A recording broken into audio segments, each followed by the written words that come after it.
Hey everyone, thanks for checking out part 1 of my PS4 retrospective, and we're going to go through the PS4's library for all the notable exclusives that came out for the system.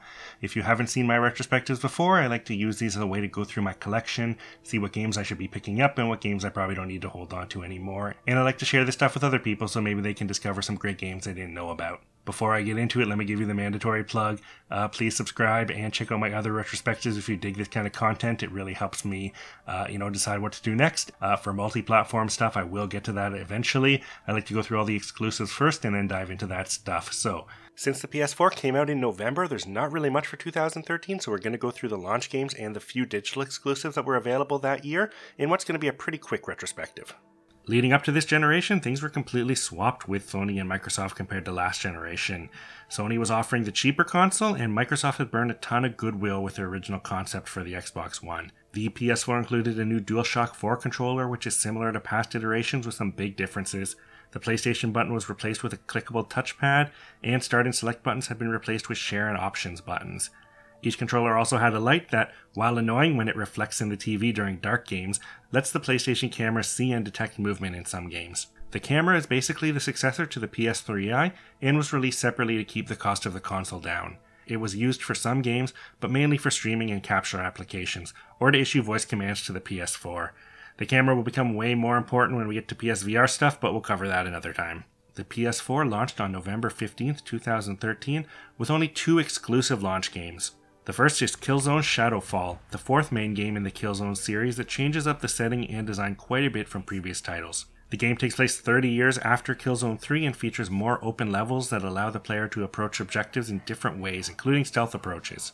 The player is joined by an AI companion through the main campaign, and the game includes a 12-map multiplayer mode, which also allowed the user to create custom map presets to share. A 4-player co-op mode was added with a DLC expansion later.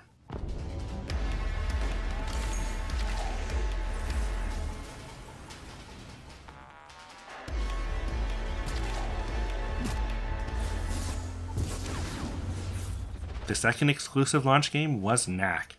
This was the PS4's launch 3D action platformer that featured a new character, Knack, who is made up of a ton of tiny relics that allow him to grow and shrink in size as he gains or loses pieces. And his size determines the attacks and abilities he can use.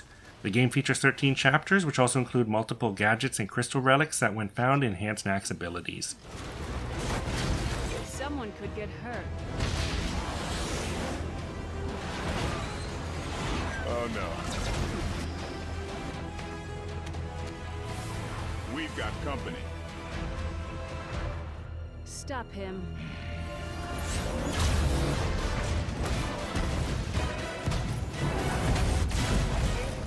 Just to go through the rest of the launch lineup, all these other multi-platform games came out with it. Assassin's Creed 4 Black Flag, Battlefield 4, Call of Duty Ghosts, FIFA 14, Injustice Gods Among Us Ultimate Edition, Just Dance 2014, and LEGO Marvel Super Heroes.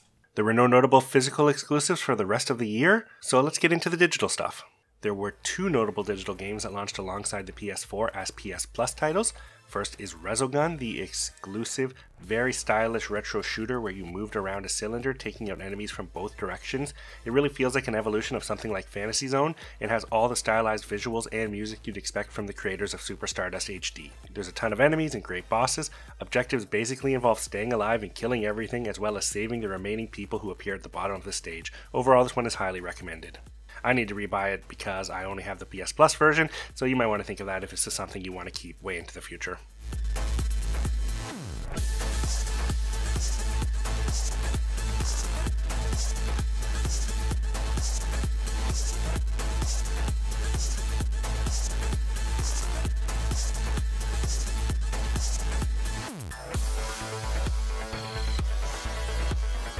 Next up is Contrast. Now, I didn't know this was actually a multi-platform game, but I'm going to put it here because it really seemed like a PlayStation exclusive at the time. It was a free PS Plus game at launch. The game's plot revolves around the young girl Dee Dee and her acrobatic imaginary friend who set off to learn more about Dee Dee's parents and their relationship. It's a 3D puzzle platformer adventure game with an interesting noir art style in which the player controls the acrobat who can switch between 2D and 3D gameplay.